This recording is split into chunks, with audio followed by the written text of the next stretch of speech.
Good morning. May I reserve 5 minutes for rebuttal? Okay, thank you.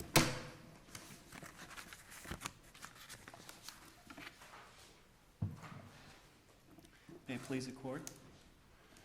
My name is Gerald Pitkin. I'm the attorney for the appellant, Teresa Feiner. We're here appealing the entry of a final judgment of foreclosure entered on the note and mortgage for Ms. Feiner's primary residence. The final judgment of foreclosure was entered at a summary judgment hearing. A couple of the relevant facts as to our issues, and perhaps I should lay those out first. We're asserting in our brief that the plaintiff failed to establish its standing at the commencement of the action, that it failed to send the proper notice of an assignment of the underlying debt pursuant to 559.715, that it failed to comply with paragraph 22 of the underlying note and mortgage, of the underlying mortgage, in providing the details necessary for acceleration, and also that it failed to establish the amounts alleged to be due. The underlying note and mortgage was entered into between the borrowers, Teresa Feiner and her late husband, Robert, in May of 2006 with an entity, Merchants Home Loan. The complaint was filed in 2012 by an entity known as DLJ Mortgage Capital, Inc. Attached to that original complaint in June of 2012 was a note, a mortgage, and a HAMP loan modification, along with 2 assignments of mortgage. The note, within the body of the note, there was a specific endorsement to option 1 mortgage, and then there was an additional paper filed after the note labeled in a lounge containing a specific endorsement to GRP Loan LLC. The 2 assignments of mortgage mirrored those 2 specific endorsements. The original complaint also attached a HAMP loan modification that was dated in February of 2011, entered into between Teresa Feiner individually and as a representative for her husband's estate, and Select Portfolio Servicing, and I'll refer to Select Portfolio Servicing as SPS from here on, as the servicer and attorney in fact for DLJ Mortgage Capital, Inc. About a year after the filing of the suit, the plaintiff, there was an order entered granting the plaintiff's motion to amend the original complaint. Now, in the amended complaint and in the motion, DLJ simply stated, not verified, but simply stated that subsequent to the filing of the action in June of 2012, DLJ had sold the note and mortgage to an entity known as Condor Capital Corporation. Attached to this amended complaint were the first 2 endorsements, both specific endorsements to option 1 and then to GRP, but it also attached a blank endorsement, again, another paper filed after the note entitled A Lounge, which purported to bear a blank endorsement dated October of 2009 from GRP Loan. So in this amended complaint, now we have a blank endorsement from GRP Loan. They also attached that same HAMP loan modification entered into between SPS and the borrowers in February of 2011. We subsequently filed answers and affirmative defenses wherein we specifically denied the allegations of the plaintiff that they complied with their conditions preceding, specifically denying that we'd received a notice pursuant to and in conformity with paragraph 22 of the underlying note and mortgage, specifically denying that we'd received a notice pursuant to and in compliance with Florida section 559.715. And we raised four relevant affirmative defenses. First, lack of standing, that the plaintiff had misrepresented the debt, that they'd failed to meet the requirements of the condition precedent in paragraph 22, and that they'd failed to meet the condition precedent of notifying the borrower of the assignment of debt under 559.715.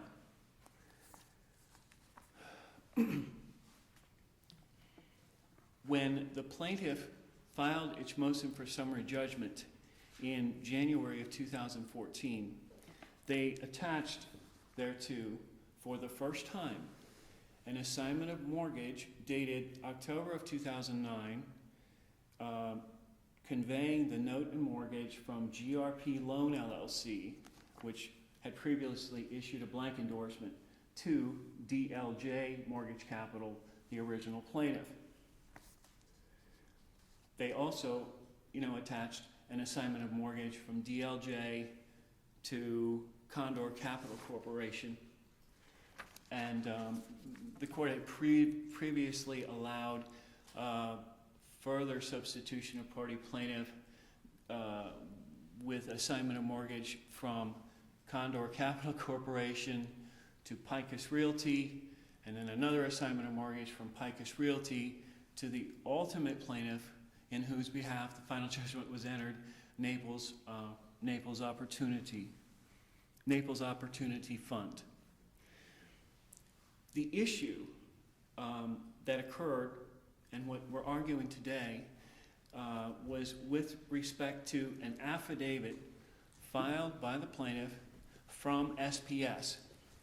And they filed that in May of 2014, timely filed before the hearing in June on the plaintiff's motion for summary judgment.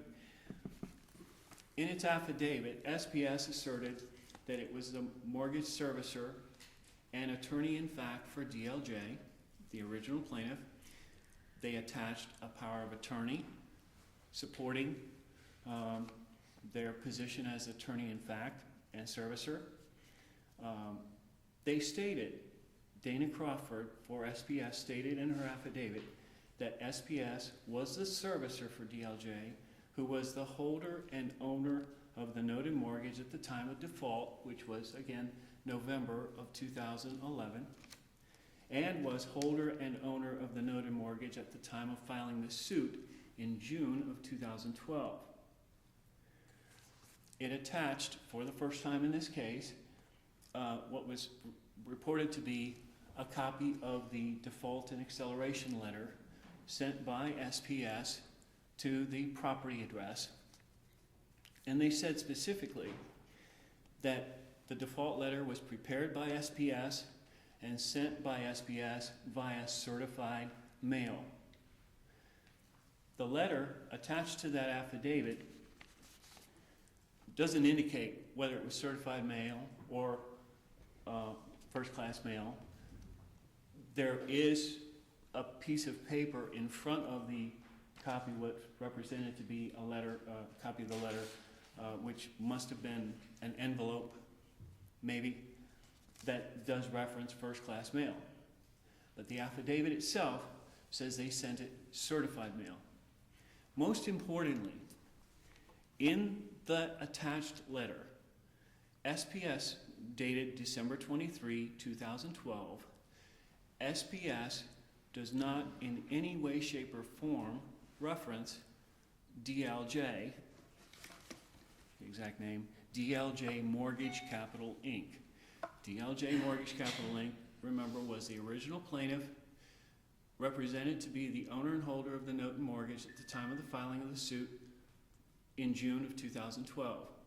So this letter predates that by about 6 months. But most importantly, on page 2 of that letter, SPS specifically states, SPS services this mortgage for Credit Suisse. in care of Select Servicing.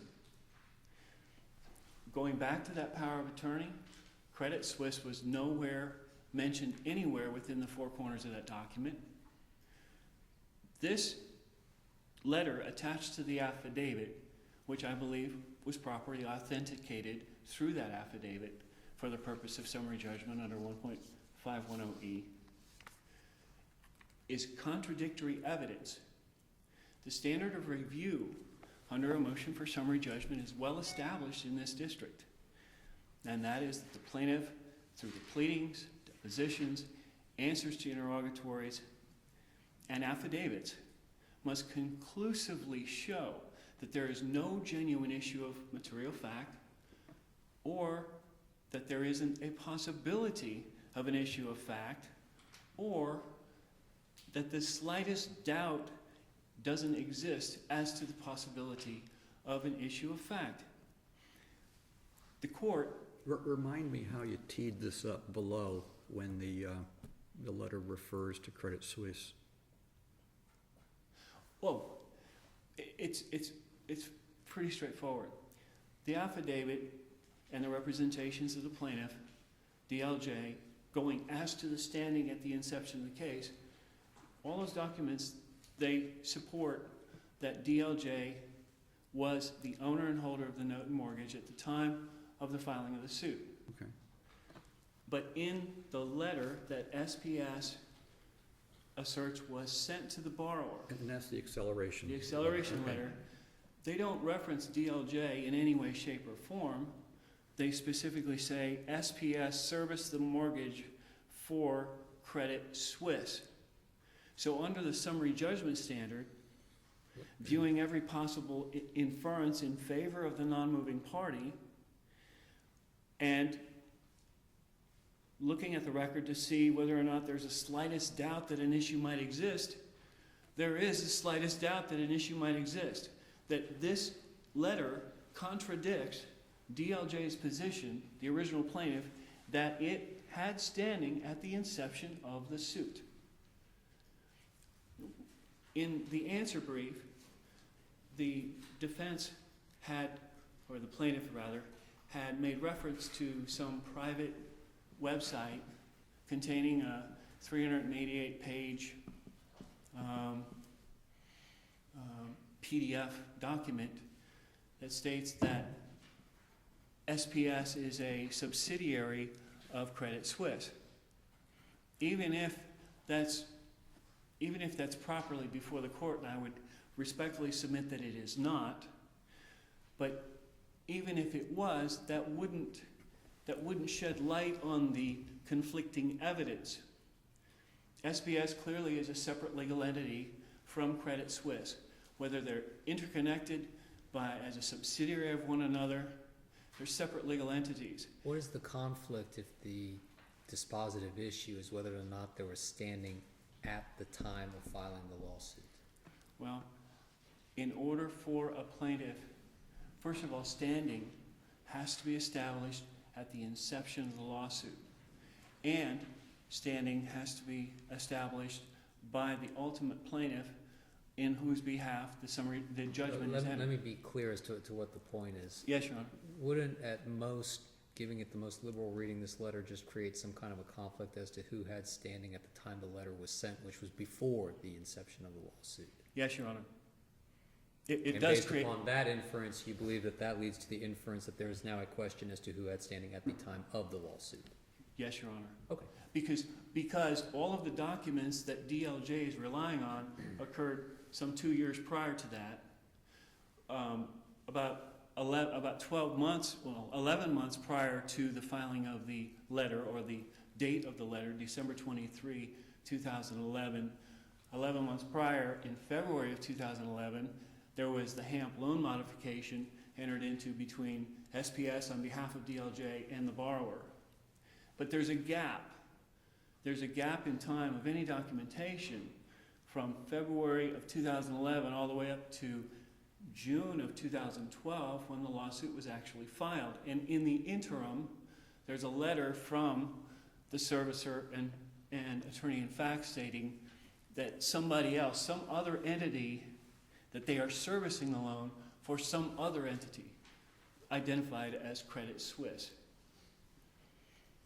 So that creates that doubt as to whether or not, first of all, DLJ had standing at the inception, and secondly, under 559.715, whether they were obligated to provide a notice of the conveyance of the debt. Now, I think it's important here that... Mr. Pitkin, excuse me a moment. You're into your rebuttal time, but proceed as you wish. Your Honor, I'll briefly... Okay. Thank you for the heads up. It's important to note in the summary judgment standard that the burden of proving the existence of a genuine issue of fact for the borrower defendant, appellant in this case, did not shift to us until the plaintiff had met its burden of proving conclusively there was no genuine issue of fact. And with that, Your Honor, we'd respectfully request that the final judgment, the summary final judgment of foreclosure be vacated and this case be remanded for trial. Thank you, Mr. Pitkin. I'll give you 5 minutes for your rebuttal. Thank you, Your Honor.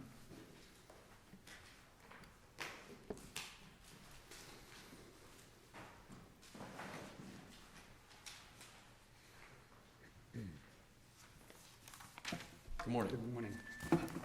Michael Stevens on behalf of the Appelle Naples Opportunity Fund, LLC. Your Honors, very briefly, I'd just like to address Judge LaRosa's question about how that issue was teed up at summary judgment related to Credit Suisse. The bottom line was it wasn't. It wasn't raised in the affirmative defenses. It wasn't raised in the response in opposition to the motion for summary judgment. It wasn't argued at that hearing. The first time, actually, that it was ever been mentioned was in the appellant's motion for rehearing.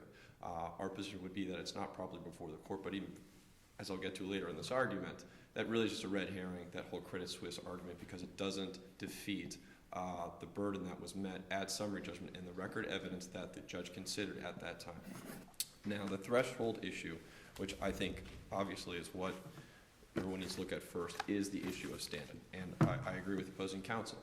Standing needs to be looked at 2 points unless you've got the same party all the way through, which is, did you have standing when you started? Do you have standing when you ended?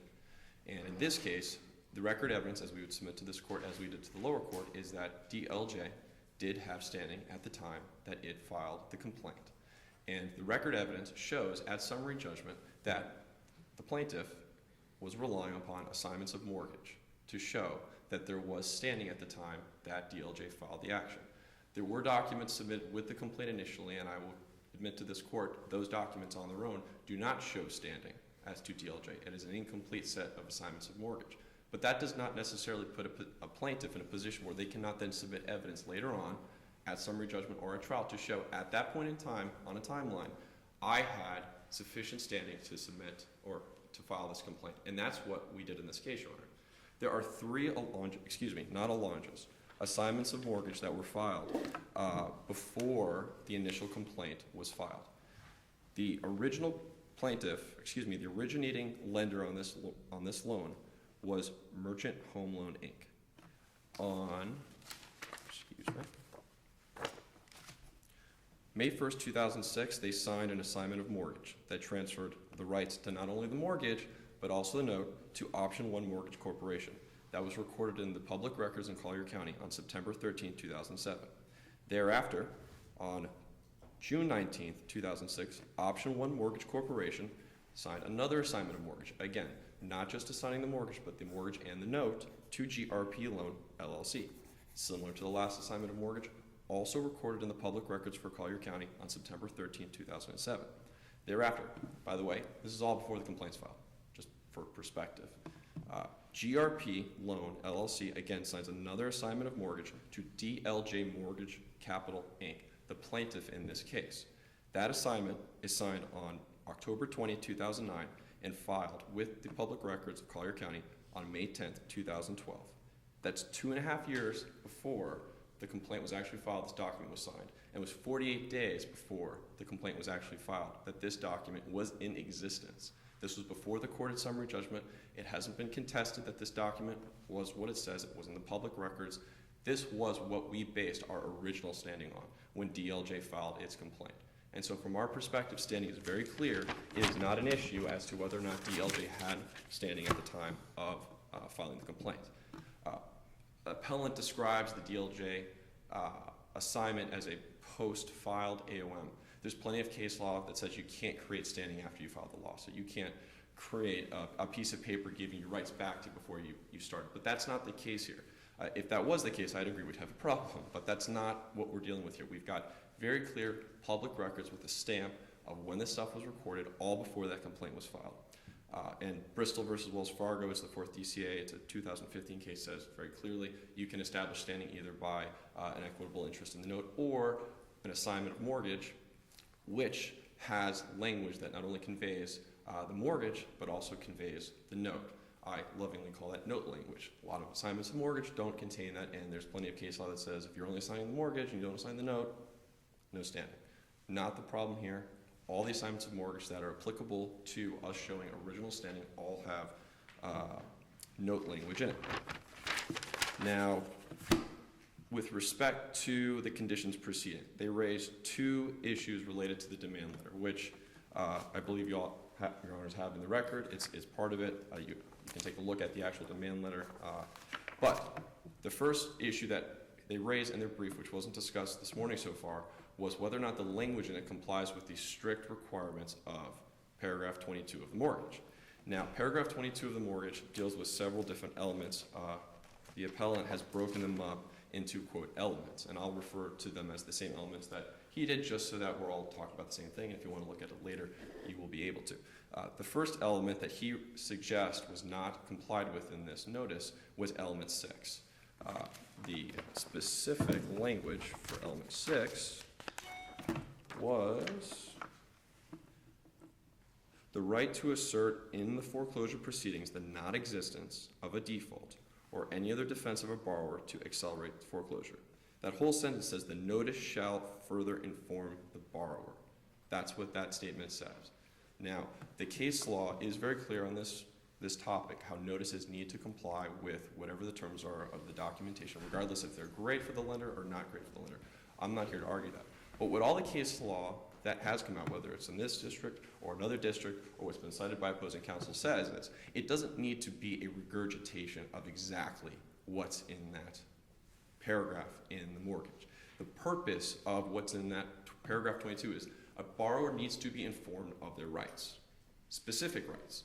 And in this case, the words aren't exactly in the same language, which is what they're hanging their hat on, but the notice does in fact provide the necessary language to inform the borrower of their rights. And as to element 6, I would point the court's attention to the last paragraph on the demand letter, which says, you also have the right to bring a court action if you claim that the loan is not a default or if you believe you have any other defenses to the foreclosure, which is the purpose of paragraph 22.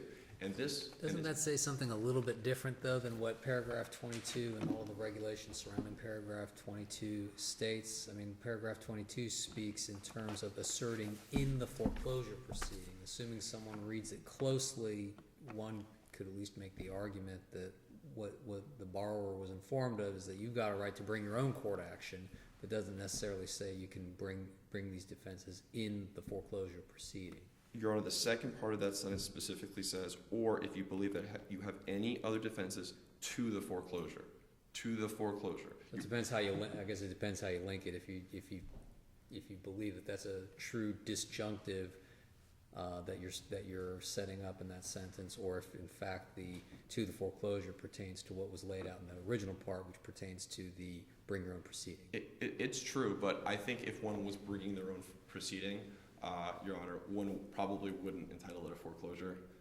If they believed that they had a right or a cause of action against the lender, it would simply just be they were suing their lender for a breach of contract. But if the borrower indeed asserts defenses, yes, in the foreclosure action, there's no harm that flows from any deficiency in the letter. Correct. So as it reads right now, again, I agree with Judge Lucas. It's not a verbatim.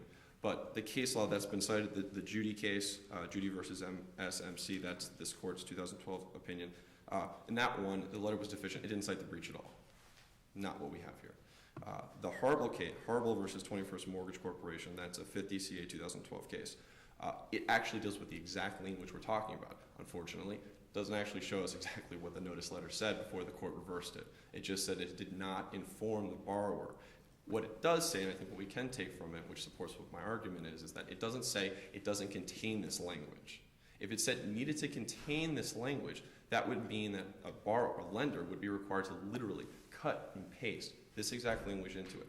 But that's not what it says. That case specifically says it did not inform the borrower of these rights. And our position is that this default letter did in fact provide the proper information as required under this, and therefore it was compliant with this condition proceeding.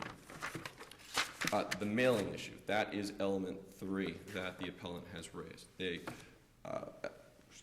third element requires a notice, and then the timing under this mortgage is calculated 2 ways.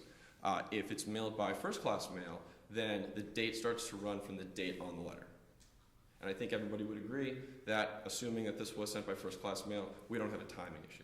We will submit to the court, if this court finds that this was sent any other way except for first-class mail, we have a timing issue because any other way under the documentation says specifically that the calculation will be made from the date it's received or delivered.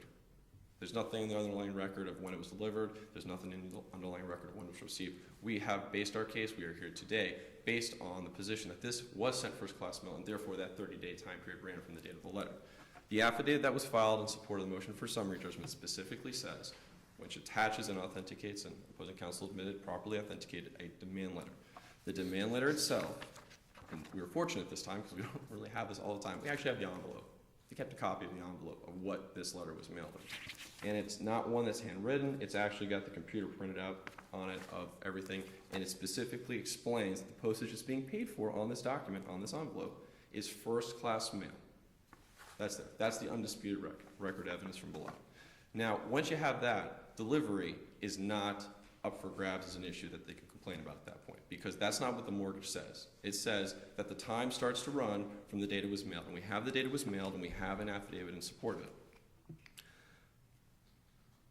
it. This whole concept of certified being something different than first mail. Anybody that's mailed something before, you can mail any package certified. It doesn't have to be first class, it could be irregular. It's the ability to track something, okay?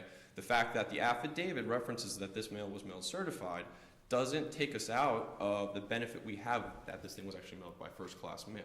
Yes, there's a tracking barcode on it. Yes, they have the benefit. They chose to pay for that. That doesn't, again, take us out. We're not talking about two different things. It doesn't put us into the other mailing category. Just based on that, Your Honor, the default letter is sufficient in the sense that it contains the language required under paragraph 22, and the timing issue is not an issue because the record evidence below shows that the mailing was made by first-class mail. Credit Suisse. How much time do I have left, Your Honor? Oh, you've got about 9 minutes. Okay, great, thank you. First and foremost, as I mentioned before, this was not raised in the affirmative defenses. This was not raised in a response, but be that as it may, I have no problem dealing with it. The court really needs to take a look at that line in this demand letter that references Credit Suisse. The fact that another company is mentioned in this document does nothing to take away from the fact that there is a complete assignment chain from the beginning to DLJ at the time that this complaint was filed. It's in the public record. There are no other documents, no other legally significant documents to suggest that somehow the standing of this entity in any way changed. In fact, the letter itself that references Credit Suisse isn't referenced as a note holder. It's not referenced as anybody that has an interest. If the issue were raised or there was an objection made at the hearing, would you agree that there's a problem about whether or not there's another entity that may claim an interest in the note? If the objection was raised just based on a name in the default letter? Yeah. I would not agree that in essence would create an issue of fact as to who held it.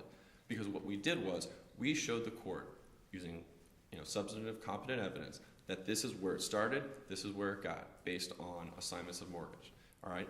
They had an opportunity to discover. If they felt that there was something there, they did do discovery. There was no discovery done at Credit Suisse. There was no depositions taken on that issue. Everything that we had, everything that we put before the court was from a legal basis. It went from point A to point B at this time.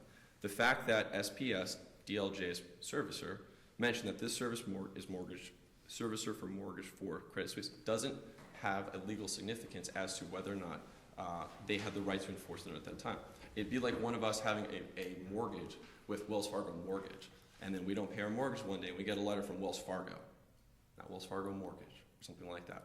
You know, that on itself doesn't necessarily take away from the fact that you have paper with Wells Fargo Mortgage, that if a lawsuit ever gets filed, you know, Wells Fargo Mortgage better be as the plaintiff on that case, because you have the paper with that. They're the ones who you're in privity with. That's what it is.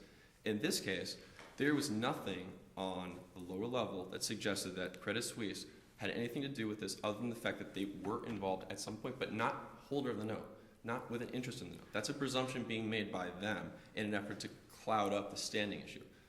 Again, Your Honor, I would submit that there is nothing in the record below that suggests otherwise than the assignments of mortgage between the three entities leading up to filing the complaint.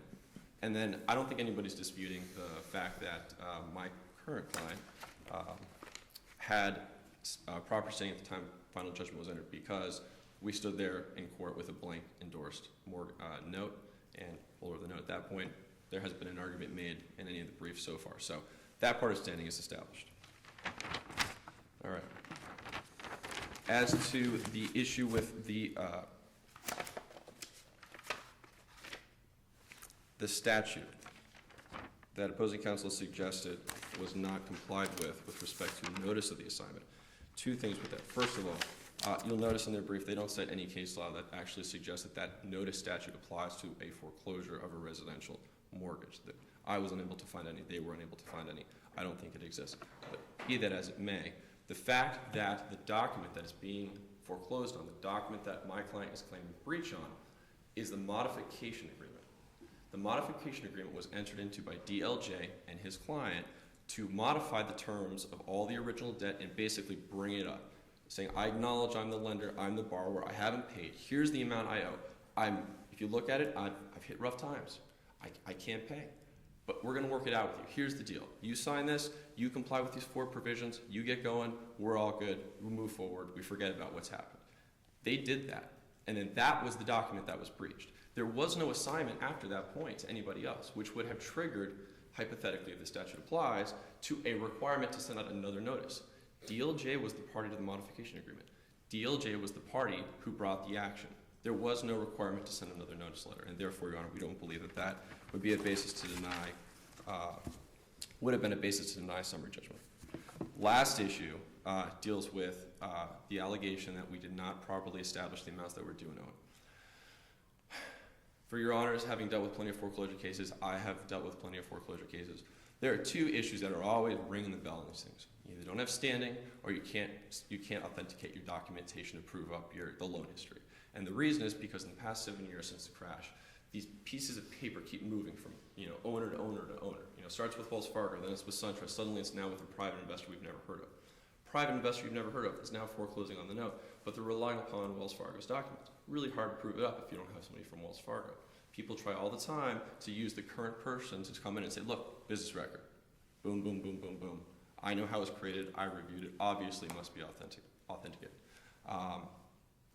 What we've done in this case, and as well as other cases, because we hate that issue, we don't ever want to be before any of you arguing this thing, is we go to the horse's mouth. We go to the party that was actually processing the payments. The party that was actually accepting, putting them in the computer, the person that's sitting there, when they don't have a payment, they're the ones that hit the button on the computer that registers it in their records. They're then the ones that actually send out the default letter. That's what we did in this case. And that's why we got an affidavit from DLJ servicer, SPS, to tell us what was the amount that was due and owing at the time of the breach, what was the amount, when did they stop paying. That's why we had them authenticate the demand letter. I didn't have my client authenticate the demand letter, because that would have been an evidentiary issue. But they make a whole to-do in their argument to say, look, this is the person that's foreclosing right now. They're not even the ones that are supplying the affidavit in support of the amounts due and owing. That's right. And we did that on purpose because we didn't want to have an evidentiary issue, and we believe that that is the most competent evidence, because if you don't have the person creating the records supplying you with the affidavit, who can you possibly have authenticate those type of documents?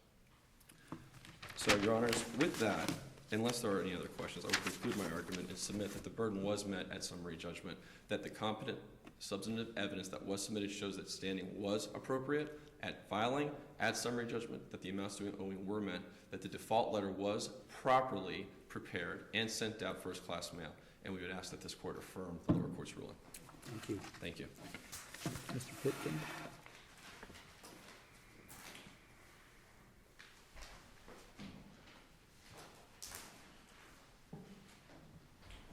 Thank you, Your Honor. Your Honor, I empathize with the plaintiffs in this foreclosure debacle. As counsel for the plaintiff had pointed, or for the appellee had pointed out, this paper is getting transferred from here to there and hither and yon. And candidly, it's a problem, it's an issue. But we still have to, and that's what creates even greater shed light on the possibility that all of this paper that was filed with the court in support of DLJ's standing at the inception was perhaps misconstrued, or perhaps an assignment or a transfer was missed, or something happened. In any event, we have a question of fact based upon their servicer's statement in the letter that they're servicing the mortgage for Credit Suisse. Clearly, there's another party. Based simply on the documents that they've presented to the lower court in support of their standing, I concede.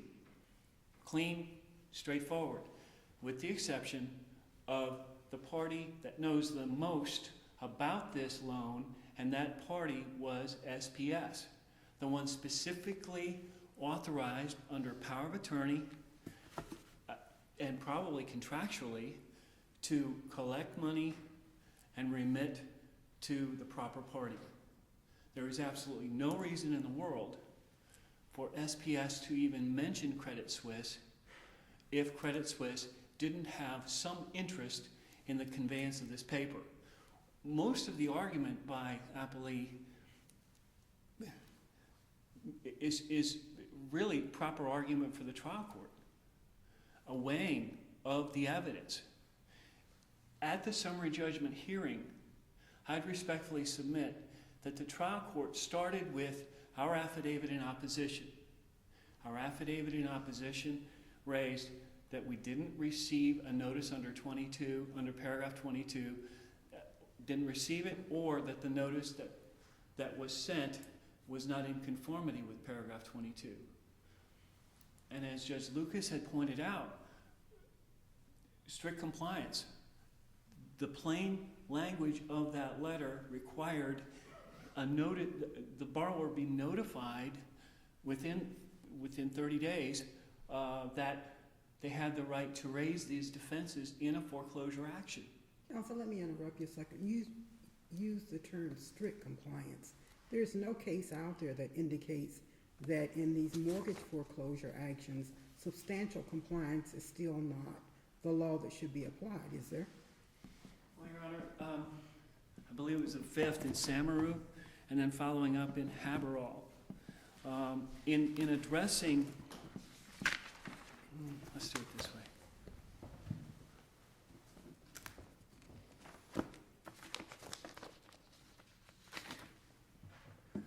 Samaru rejected the Appellee's argument that substantial compliance was the proper evaluation method. Then Haberall came along. Subsequent to that, Did it reject it or simply find that they didn't comply? it said, I'm quoting from Samaru, Wells Fargo contends that it substantially complied with the contractual notice requirements, an argument we cannot credit.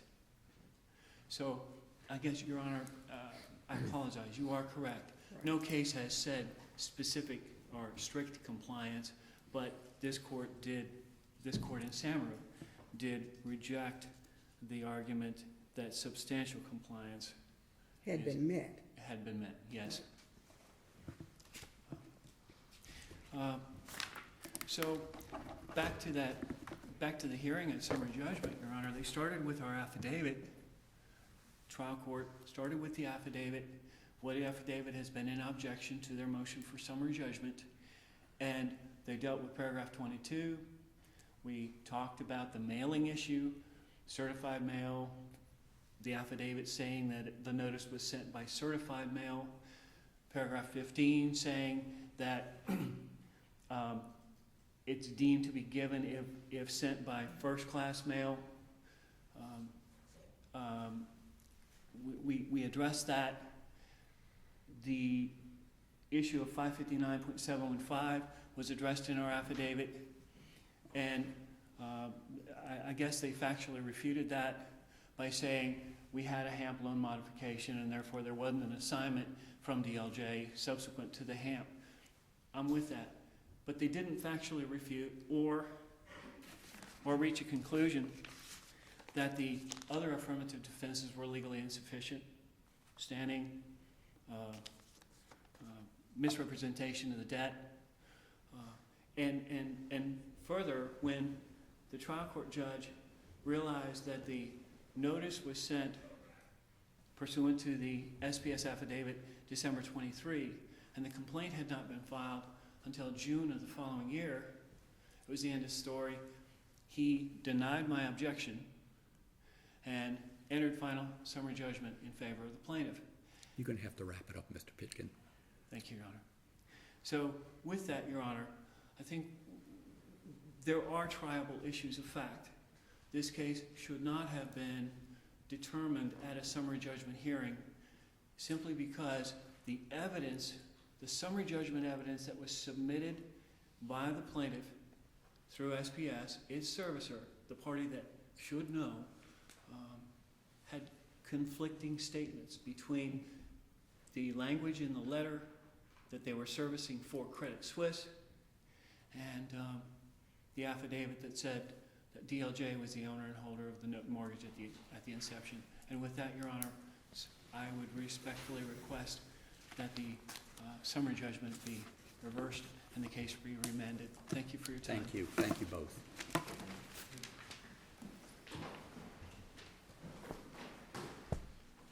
The next case on the